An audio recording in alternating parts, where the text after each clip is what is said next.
Pennsylvania battleground state, and I would talk to voters there. I've talked to voters in other states, everyday Americans, and they said the economy, I feel this at the grocery store. One podcast I was listening to, a voter said potato chips now are a luxury. They're so expensive, a bag of them. And then when you hear people on TV saying, hey, no, the economy's never been better, I mean, the disconnect was huge. So I was talking to a Democrat strategist last night when things weren't looking great for Kamala Harris. The race wasn't called yet, but her pathway to victory was really shrinking. And they said, as a party, we need to look inward. You used the term soul searching here. What does that soul searching look like? I think that the Biden administration was largely run by old hands from the Clinton team in the 90s.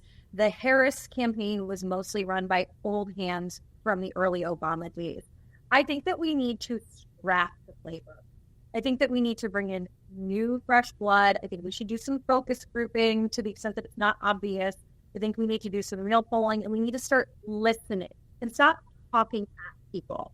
For Barack Obama to go out and say to Black men, you need to do this. You know what, Barack Obama, a lot of respect for you. You were a phenomenal president, lead history, great orator, all the things. You own a $20 million house on Martha's Vineyard, and you have no idea what I'm dealing with. And I think people start to resent feeling like they're being told that they don't understand how to act within their own best interest. And the Democratic Party used to be the party for the labor movement, for minorities, for women, and we lost the script.